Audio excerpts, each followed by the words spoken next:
Hi, welcome to Ramble. I'm Desiree. There was a State of Privacy Coins release done by a company called Mosaic.io. I have no idea who these people are, where they talked about the state of privacy coins. It was released a couple of weeks ago at the very end of May, and they did a survey called Privacy Coins Survey 2019 conducted from April 15 to May 30.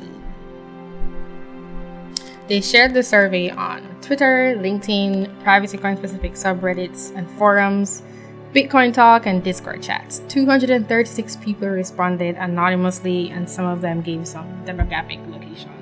They were asking users about their privacy coin journey from the first time they learned to when they decided to acquire them, and then told them how they were using them to keep their privacy. They also dived into 44 marketplaces on the dark web accepting privacy coins and conducted a second survey in the same time frame called Darknet Study, shared on 50 message boards to anonymously gather which privacy coins people usually prefer to use on these merchant sites. So I'm just going to go through this report. The aim of this report is to give market participants a better picture of the adoption cycle of privacy coins, as the discussions revolving around each of these privacy-preserving crypto assets are concentrated in specific forums, subreddits, and group chats. As such, this results in a flawed and biased view of this category. It does. It's really... this is the whole crypto space. Everybody just talks about which coins they like. And if it's something privacy related, well, there's lots of obfuscation surrounding that. So they're aware of bias. It looks like Particl was in here, which was nice to see. It was like, wow, somebody knows about Particl. Pivex, Mimblewimble, Monero, Dash, Zcoin, Horizon, Zcash, Beam. I think that's Komodo.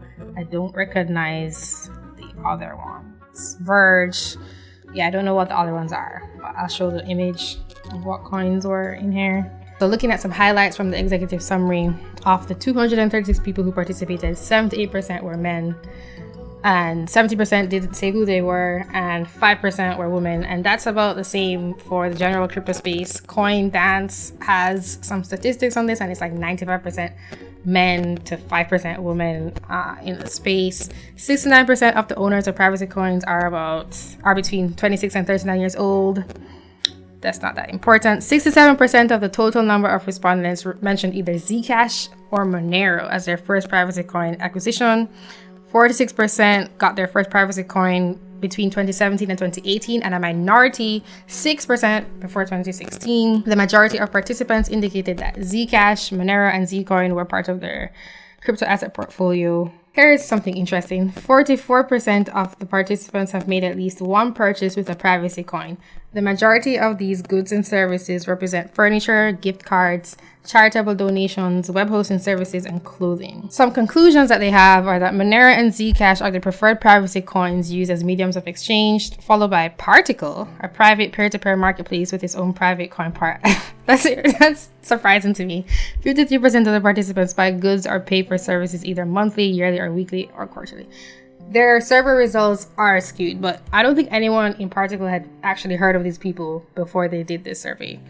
98% of the 44 dark web merchant sites accept Bitcoin, but Monero is the second most accepted crypto asset on only 10 marketplaces. Monero seems to be the preferred method of payment.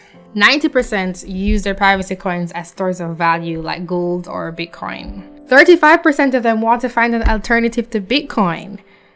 Of the people interested in privacy coins, they're not just looking at it as, well, we use this for privacy and then we'll have Bitcoin as a store of value, but they want it to be the store of value because it's better than Bitcoin. They say that the reason why participants use privacy coins as a store of value, 35% of them wanted to find an alternative to Bitcoin. Okay, so lots of people in Particl responded to this, I guess, because they talk about staking. I think this. In terms of obstacles, the opinions from participants considerably diverge. 18% of them think the main factor hindering the adoption of privacy coins is a complex user experience. That makes sense, because I think that. Others consider the lack of easy-to-access education on privacy-preserving coins are the primary reason. There's my privacy coin guide. Whereas some mention the insufficiency of real-world demand. I think it's that whole long sales process thing where people need to understand how it can benefit them and understand the failings of Bitcoin in providing what many people assume Bitcoin has, and people used to assume Bitcoin was fungible and private, and now people know. But a lot of people who are new to the crypto space, they're just finding out about Bitcoin. So like that's already a whole thing. Like, what the hell is this thing? What's a blockchain? It's all kind of confusing, and I don't think the information is that readily available out there to find. Like, you have to go and teach yourself basically, and watch different videos and see what people talk about or read articles. So I think people need to be educated and understand what's going on, and you have to give them some time between, whoa, blockchain, whoa, Bitcoin, whoa, crypto, oh, now, whoa, privacy, no privacy, okay, this might be an issue, let me go find out more. And there's still not that many people interested in the whole crypto space. So, and then they just have charts basically going over their executive summary. So that was a report from Mosaic.io on the state of privacy coins. I think the most interesting thing to me was that people want privacy coins to actually become a store of value separate from Bitcoin, and not just a use case as privacy crypto, but the new, I guess, dominant crypto. Also, that the number of participants were so small, it just shows how much of a niche space this is. The gender thing didn't really surprise me. Where people are using privacy coins and what they're buying, that was also interesting. This just seems like regular stuff. People are buying clothing, furniture, charitable donations, gift cards, VPN, web hosting services, food.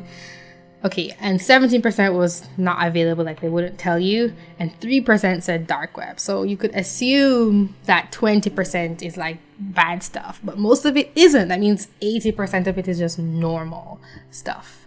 And that says a lot about the use case for privacy coins. Interesting.